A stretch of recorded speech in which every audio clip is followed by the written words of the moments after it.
Seyi, how far now? Happy I Monday. did, bro. How's the Happy weekend? Monday. Weekend was great, bro. How was yours? We caught a lot of games. We caught a lot of games. We're on a different time zone, so now we can see everything. So yeah, it was a good weekend. A lot of Yes, you guys might want to get in the comments and ask Yimika why his background is different today. I don't know. He has a lot of explaining to do to the fans, so get in the intrigues, comments. intrigues, intrigues, intrigues. We gotta keep ourselves mysterious. So I'll leave that dot for now. But yeah, Well, what do you get into this weekend? Like I know you are watching a little bit of NBA. bruh, like I was watching a lot. But yeah, like we can we can sort of just get into it, starting with the NBA. Well, for starters, during the week, LeBron James sacrificed his 10-point streak, um, to swing a clear basket to really knock down the three, and they won the game at the buzzer as my home team, Toronto. Uh, the streak is over.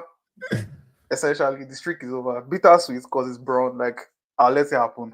Uh, Streak began 6th of January 2007 and lasted 1297 consecutive games. Like, yeah, the closest to him is Michael Jordan, and Michael Jordan is like 400 and something games behind. So, yeah, good luck breaking that record, guys. Uh, I also caught the Lakers and 76ers yesterday. Lakers won the game 112 to 108. After the Toronto game, like, yes, the haters were out saying LeBron is not clutch, blah blah blah. And yeah, just hot hand in the fourth quarter yesterday. The Lakers' last 12 points, 10 of them were scored by yours truly, King James. A long double, a triple, and a long double. Like, yeah, Long double. I just love that. like bruh. Like Like it's why are you just shooting from Braun. over Like, there? it's Braun, it's Braun. Like, what can we say? What can we really say? Yeah, and he also got the last, like, they tried to inbound, and LeBron just stole the ball, ran the clock out. And yeah, I know Yimika caught some OKC, so please just give us that one. Give us the Bro, the OKC, like it was so funny. I was looking up the scores because again, I didn't watch both their games, but basically the game I watched was them beating the Mavs 132-111, and SGA sat out the whole fourth quarter. So in my mind, I was doing research like earlier this as morning, like usual. what is their rankings right now, only for them to have beat Utah again 131-101, and again SGA was sitting out most of the fourth quarter. So the question I'm asking Normally, right now is who is going to stop this team? Like, is this another 72 win team? they Um, can only stop themselves. They alone can so stop them. Jalen Williams obviously is back now. Holgram is back now, and they obviously Yep. have that depth where they had a lot of playing time with William and Holgram out earlier in the season. So their team seems very complete, and they also have this NBA Cup coming up where they're the clear favorites. My Heat are also in there, so we can always hope and dream, but they're the clear favorites. So my question is, for real, this team could almost win 72 games, could win the NBA championship, could win the NBA Cup, and literally be the undefeated, and still get two top 10 picks at the end of this year. Like, Sam Presti, we bow for you, bro. We bow for you. Bruh. Well, yeah, shout out to OKC, friend of the show, Orex. We hope to have him on sometime soon. Yeah, Baba was just gonna be Uh, bragging. he can't brag too much. Like, his other team is really balling, so he will First, temper first. it. We'll He will get to that. temper We'll it. get to that one. We know how to lash him. Yeah. Last, CP3, guys. CP3 got sent home by the Clippers in the middle of a run of road games, sent and the home. official line is he is no longer a part of the team, right? Yimika, what are your thoughts on this? Just real No, quick. it's a tough situation for the Clippers. Obviously, CP3 is a legend. They traded for him from New Orleans after the debacle that was the trade to LA. But yeah, was a standout player with Lob City, him and Blake Griffin and DeAndre Jordan. But obviously, he's in the waning time as an NBA player. A lot of people feel like this. No, he's definitely announced that this is his last season, so it made sense for him to finish it out.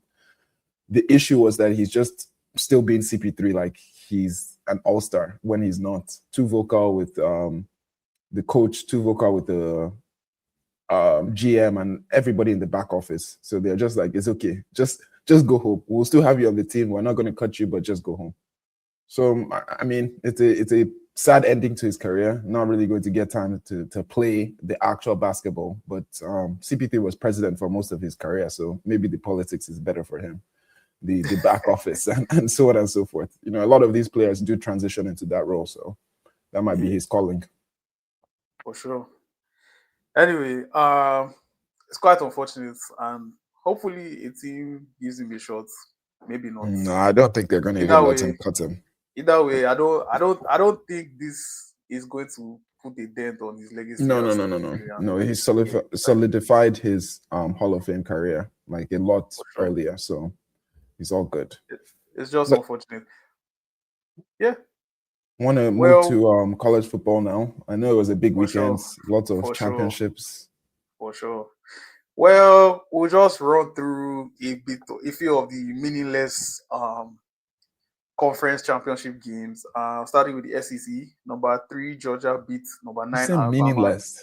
These are meaningful now, bro. Sorry, let me let you have your flow. The Nazi is the main thing, right? And we'll get to why they're meaningless, but so, I get what you're saying. Number 3 Georgia beats number 9 Alabama 28-7 in the SEC championship. Sweet revenge for Georgia after losing to Bama earlier in the season. And just something I noted was that Georgia held Bama to -3 yards rushing, right, on the day. And yes, it didn't help that Bama didn't have their backs, like their running backs, but it is what it is. Big Ten, number 1 Ohio State lost 10-13 versus number 2 Indiana Hoosiers, and as a result of that, like their positions got flipped. But we'll get to that. Both defenses showed good stuff. Yimika was angry because why are you not scoring in the college game? But it's just how these guys have played this season. They were both 12-win teams going into the game, both undefeated, and Heisman Doza just pulled off another one. It should definitely win it. Going to be the first pick of the next NFL draft, but we'll speak more on that when we get closer to the NFL draft. And in the ACC, unranked Duke beat number 17 Virginia 27-20. Duke wouldn't get a spot in the playoffs because they are only spots for the highest 5 ranked teams, and Duke being unranked. No conference champion from the ACC. And yes, getting to the final brackets of the college football playoffs, honestly,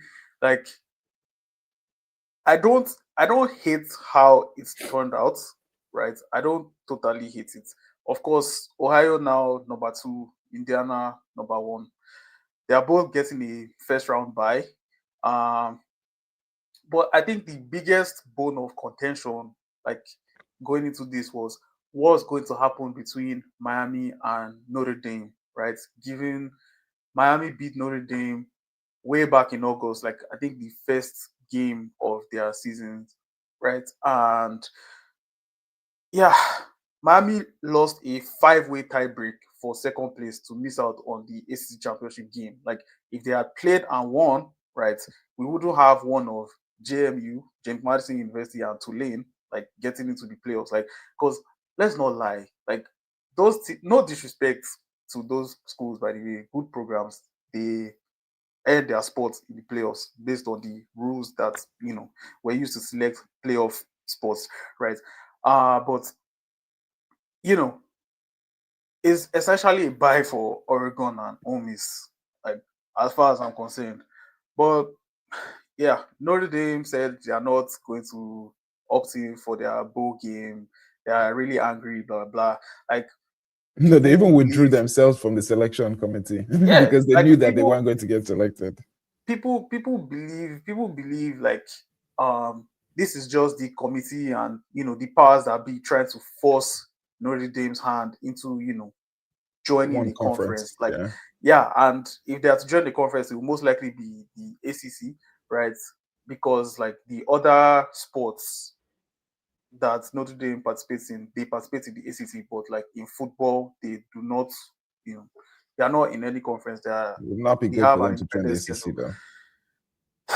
Well, I don't know, but a lot just transpired over the weekend, and like I don't know, it's just really tired and very unfortunate because like the entire season they had been ranked above Miami, and both teams didn't play this weekend, and all of a sudden the positions are flipped and Miami is in the playoffs. Notre Dame is not. It's quite unfortunate, but yeah, Tulane's head coach is moving to Florida after the season, but he will be coaching in the playoff.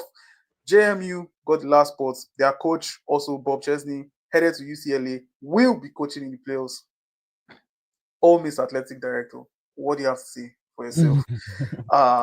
Well, we went through that last week. I'm not going to reopen old ones. I think we can just move But on to the pros at this point. question, Loshe, Okay. who do you Yeah, sure, feel sure. one team? I mean, you've mentioned Notre Dame that should be here. Which other team do you feel?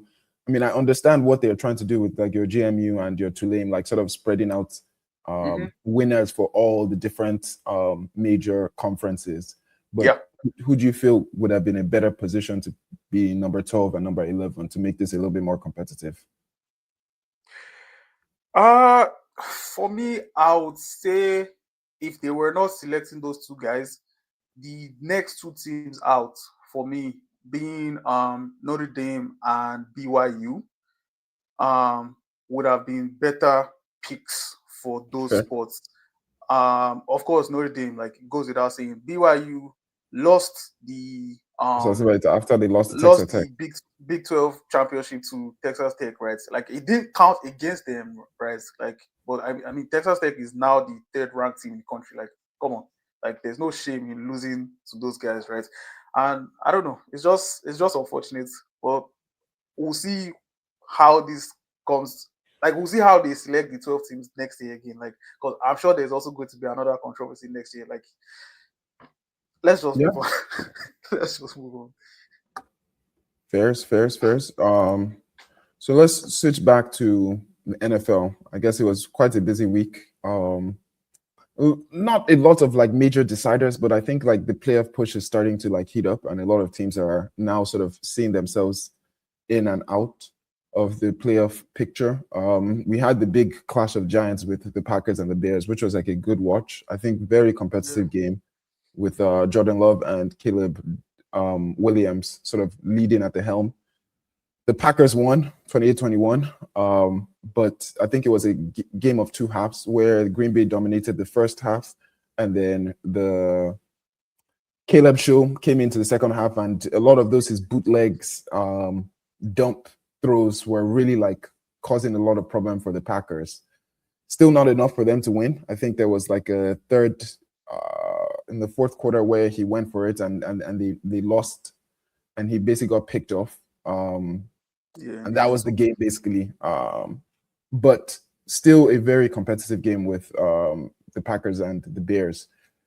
Both of them came in 9-3.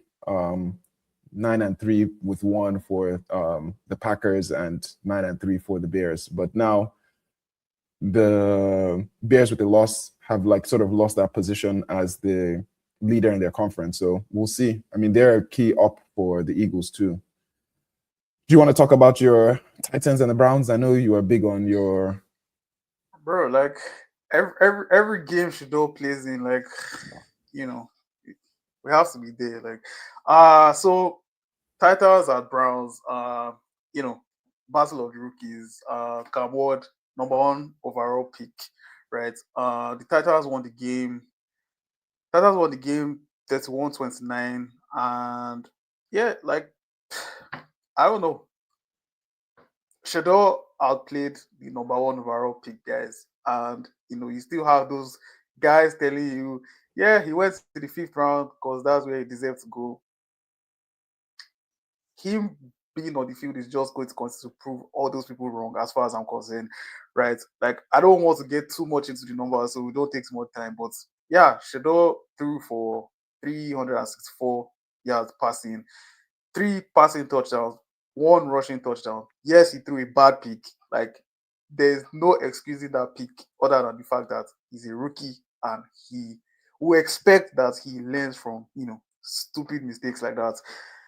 Special teams was crap for the Browns. Like, they did not look like a well coached team. He had the blocked punt that resulted in another touchdown for the Browns. And I don't know. Like, the Browns defense that has played so well most of the season just decided to not show up yesterday, and it was the offense carrying them. And yeah, credit to Pollard and Titans' run game. They were very good. But yeah, the big question has to be asked of Kevin Stefanski choosing to go for 2 on the penultimate touchdown that Shedeur led the team to. And then on the last 2-point play after Shedeur led the team down the field again and scored a touchdown, he took Shedeur out, tried the Wildcats formation, lining up the running back in shotgun. The guy forgot he was supposed to pitch the ball to the guy that was running the jet sweep, tried to throw it.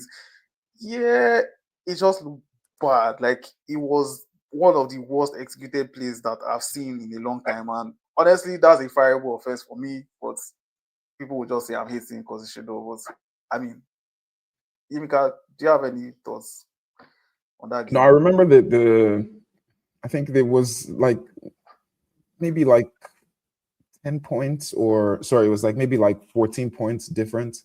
And then Shedeur scores a touchdown and he's doing his hand like that. I mean, in my mind, I was just like, bro, like, what are you doing? Like, you're being blown out. But it was quite a shock for them to get super close. And like you said, those 2 decisions to go for it twice, go for 2 twice, was really the nail in the coffin. So yeah, definitely the coach was someone that needs to answer for those decisions, because I get being aggressive, but being overly aggressive, it's kind of what happened to the Eagles against the Bears, where they went for it for 2 in the first, and you basically kill the game. You kill the game before you even have that sort of last minute pressure. So exactly, yeah, I don't think it was definitely on him. He did his very best to wield his team, and definitely good credit for him, and good like positioning for like the future quarterback. Even if it's not in the Browns, like NFL teams can see like he has components to run an organization. Exactly. To be their franchise QB. Quick one on that wrist thing, bro. Like, if you like, there was a, like, I know it was the defense. It was the defense. It's the defense that did it first, and then he did it back to them. I know. I was, bro. I'm not saying it from like a. I'm a hater of Shedeur. I'm just saying sometimes you just have to be bigger, and maybe this is how my own quarterback runs his own game. Like, whether he's blowing teams they or he's they can't all be. They can't all be. It's the same. It's the same. Just United States. just no smile, nothing. Just cool as you like. But yeah, let's just quick do some roundups of other games in the league. You were talking about something that happened down in Seattle. Big play. Yeah. Rashid Shaheed. Shout out to the guy. Seahawks. Kickoff returner. 100-yard kickoff return, the longest this season in the NFL, and we heard about 5, helping Seattle get their 37-9 win against the Atlanta Falcons. Washington, Minnesota, like, Jaden Daniels was brought back in. The season is pretty much dead at this point. Why are you risking your franchise QB? Was the question a lot of people, including Yimika, were asking. And yeah, he throws a pick, gets hot on the same play. The backup comes in, throws a pick on his first play, throws a hospital ball that essentially has ended the career of Zach Ertz, their tight end. Like, I don't know. Like, everything that could go wrong for Washington DC just went wrong for them, and yeah, it was just the Daniels one was actually quite a head scratcher, because, like you said, while he was playing, we'll never know, because they were already out of playoff contention. If anything, they should be looking to get the worst pick so that they can try and retool the team. Then he throws an interception, and Baba still wants to go and make a tackle. Like, what are you doing? Like, I just keep asking the question about, like, do you ever watch like players Bro, before you like? sometimes it's instincts, man. Sometimes it's instincts. I don't As I know. said, go and talk to RG3. That's why Baba is sitting on the sideline right now. Like a lot of these people are giddy and trying to sort of Superman your team. Like, bro, it will always live in this disaster for your own body. He's wearing a I think it was like a brace for his elbow For his or something elbow, like that. yeah, his left Papa is elbow. still using that same hand to try and tackle a deal. Like, come on, bro, what are you doing? But over to the Chiefs or the coffin in the Chiefs. Please You tell know, us about what happened in Houston, bro. I Sunday will night football. always be there, guys. I will always be there to hear on Patrick Mahomes, Travis Kelsey, Coach Reed, and the Kansas City Chiefs. You mean and Taylor Swift? Yes. Yes. No. Please. This guy I said don't hate yes. please don't come for me. Please. She's not a part of this. Please My come for big us. Chiefs. Come for us in the comments. We're happy to receive all your Swifties hate. Fair enough. All publicity is publicity, good or Fairs. bad. So the Chiefs lost 2010 to the Houston Texans at Arrowhead, Kansas. Fantastic. They're definitely not winning their division after going 6-7 for the season, and for sure they cannot catch the 11-2 Broncos at this point. Speaking of Mathematically. the Broncos beat the Raiders 24-17. That is a perfectly normal result till you realize that the gamblers out there are calling for the FBI to investigate the NFL. There's context, guys. So there's an over 7.5 money line, right? That's the Broncos to beat the Raiders by over 7.5. For those who gamble out there, I'm sure you know what I'm saying. Right. 60 seconds left on the clock. The Raiders have the ball. No timeouts, and they are clocking it. You are down by 10 points, guys. Why are you like, let the clock run out? But no, they didn't. They completed a pass inbounds. 4 seconds left on the clock. The Broncos are called for a completely bullshit delay of game that gets the Raiders in field goal range, guys, and they score. It was 24-10 before that field goal. It became 24-17. 24 by not 17 is 7. So, guys, people have lost millions because the Raiders refused to run out the clock. Honestly, in my life watching the NFL, I've never seen it. I have never seen, like, it all seems so random. And yeah, and then you go and check the money line, and it's like, oh, 7.5. And man, FBI Cash Patel, over to you. It's At all a this point, business, like, bro. It's all a over business. to you guys. It's all a business.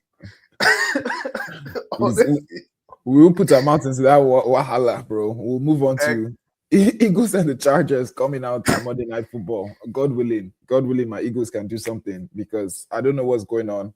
We'll pivot right down into football, because I think that's why my energy is generally low this whole weekend. My Arsenal Football Club decided that this is the prime time after waking up at 7:30 in the morning just to watch them play football. For context, guys, I want Yimika to just enjoy his sleep. I want him. 7:30. That they will go and concede a goal in the 95th minute of playing Aston Villa when they should have been winning 2-1 clearly. Like, I don't even understand what's going on here, bro. Like, and then Man City now drums Sunderland 3-0. Cherokee Show looking like the brand new Bernardo that Pep has just signed and instilled on that right wing, doing crazy Rabona and making Phil Foden look like primetime RVP. Like, bro, like, there are people hunting us now. Like, City is 2 points away. Villa is 3 points away. City is definitely smelling blood, bro. Like, we know what January always does for us now. Like, we're almost there. This is the winter season. We're supposed to just be holding tight, holding everybody together. I know our defense is looking shaky again. Mosquera out, Gabriel, Saliba out. Like, I'm just a little bit worried, because I don't think we have any money to go into the January transfer window to do any deals.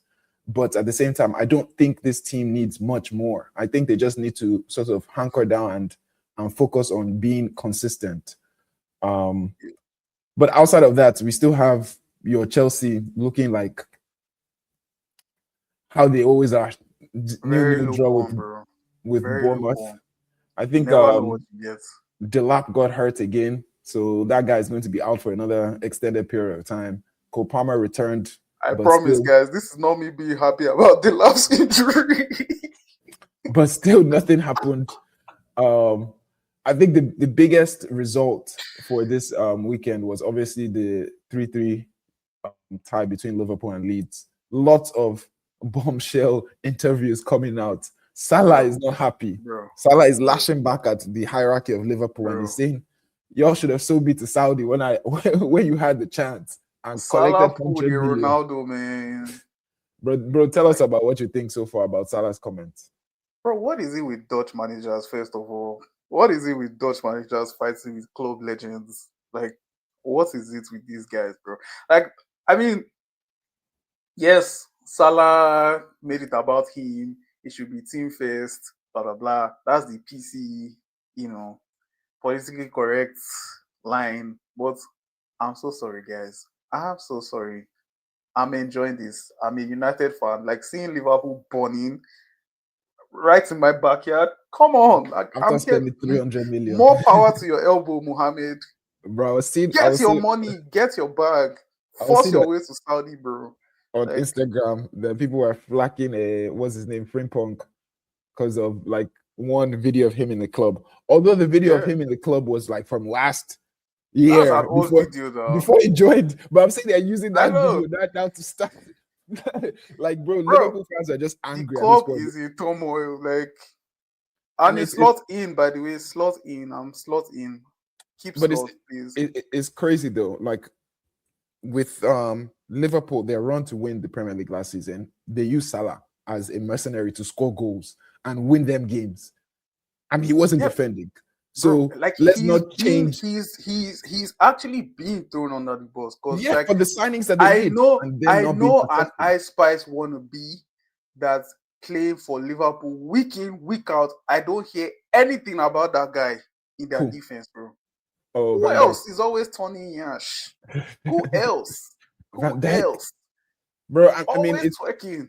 No. To be very honest, like Liverpool, they gambled by sort of getting all these new signings, your Wirtz, your Ekitike, your going really offensive when there were clear defensive gaps. Now they're asking Salah to be tracking back, and it's like, bro, I wasn't tracking back when Mane and Firmino were here. It's not now when you're bringing Wirtz and Gakpo that will start running back. Like, nah, that ain't my role, bro. My role is up there. Give me the ball. I'll put it in the net. Anything else, that's on you, coach. But I mean, to be fair, it's drama. You love drama. Be missing some chances this season and some passing opportunities to get assists. He do be, taking the selfish option and not converting. But it is his game. He didn't just start that today. So throwing him under the bus for that, like, I mean, he didn't play. Why didn't you win? Why didn't you win? He didn't play. Yeah. Why didn't you win? So, like, Salah, I'm with you, bro. Get your bag. Get your Saudi bag. Get your Saudi bag. Way. I just hope that I will help you pack. I know that they won't get any crazy transfer fee for him now, which is fair. I think it's logical. Like, they missed a open vote. 100 million for Salah. They are not doing what they are doing with CP3 in the NBA to him because they don't want to tank his value completely, right? They are still trying to get something. But you and I know that guy is not like after no, but who pay money for him at this point? After AFCON, bro, just even getting his contract off Liverpool's book is enough for them. That's it. Yeah. I will be pulling off with that Rafe, bro. Salah's Rolls Royce is something spectacular. They'll be all right. We can move on from them. They're trash. United will play today. God help us. God help us, because at this point, I've concluded we are allergic to moving up the table. Like, we just like being mid-table. Like, we don't want to push for Europe, clearly, because every chance we get, something happens. So I don't even want to talk about it. maybe I'm the one that is going to jinx it if I talk about. So I'm just going to keep quiet. Like, good Okay. luck to United. This up. Good luck. Okay. Let's Good luck. pivot to the rest of Europe. Madrid with a 2-0 win against Celta Vigo. Sorry, 2-0 loss. 2-0 loss. 2-0 That's loss. on me. Oh wow, Yeah, sorry. 2-0 loss. Yeah. Alonso is Alonso. under a lot of fire. A lot of fire. Like, rumor has Especially they're it playing he'll City. be fired if they lose to City. I don't think that. Left to be seen. But Like, flipping the script, Barca had a 5-3 win against Valladolid or something like that. nah, Betis. Anthony's Sorry. team, Le Goats. El Goats. El Goats. No, but the key thing was that Yamal finally played like the Messi role, and they're saying like this is him going into the next level, becoming the focal, the number 10 for. That's all well and good. That's all well Barca's whole like propaganda machine. But please, when you guys can afford to make a jersey consistently every season, then we can have conversations about new Messi. I'm just worried because I saw a Rashford miss from that game. Bro. Yeah, that one was terrible. Bro. He's definitely not staying. Marcos, please lock in, bro. Lock in. We need this cash, bro. On to Italy. Speaking about more ex-United players, 2-1 win for Napoli. Hoyland with the brace. Totaling the midfield as usual. Yes, sir. Hoyland. More grace to your elbow, my brother. And Keep doing what you're doing. We want to wrap up with what's happening in the World Cup, Shay. Tell us a little bit about some of those draws that have been announced. Yeah, so the FIFA World Cup draw happened sometime during the past week, and yeah, opening game is a repeat of the 2010 World Cup in South Africa, and it's going to be between Mexico and South Africa on the 11th of June 2026. Be there or be square, guys. Wasn't it funny that how Trump, the Mexican president, the Canadian president, all selected their teams randomly? Like, please, let's make it all make sense. I mean, like Trump out here said, like, let me find China. I didn't say anything. I'm not the one here, guys. I didn't say anything. I see. Notes. Sorry. Take notes. I didn't say anything, right? Good. So who will we be watching though? I know that unfortunately my Nigeria won't be at the World Cup. My Brits are in there. Team Canada will be there to support, of course. We're bringing it home, guys. We're bringing it home. Anyhow, bro, let's be serious and end this right now. Thank you guys as usual. As always, kindly like, share, and subscribe. Through your comments, Swifties, through your comments, anybody who is going to the World Cup and has been able to finesse tickets. Just love to hear about what you guys are thinking. Yeah, I didn't get selected to be a volunteer, unfortunately. So no free World Cup viewing for me. Like, so sad. But one of my friends has made it to the final stage. Like, I'm rooting for you, cheering for you. Like, hopefully. Bring us home. Bring it home. Signed memorabilia. That's all I want. That's all I want to hang. Thank you guys, as always, and we appreciate you. Have a good one. Yeah. Bye, guys.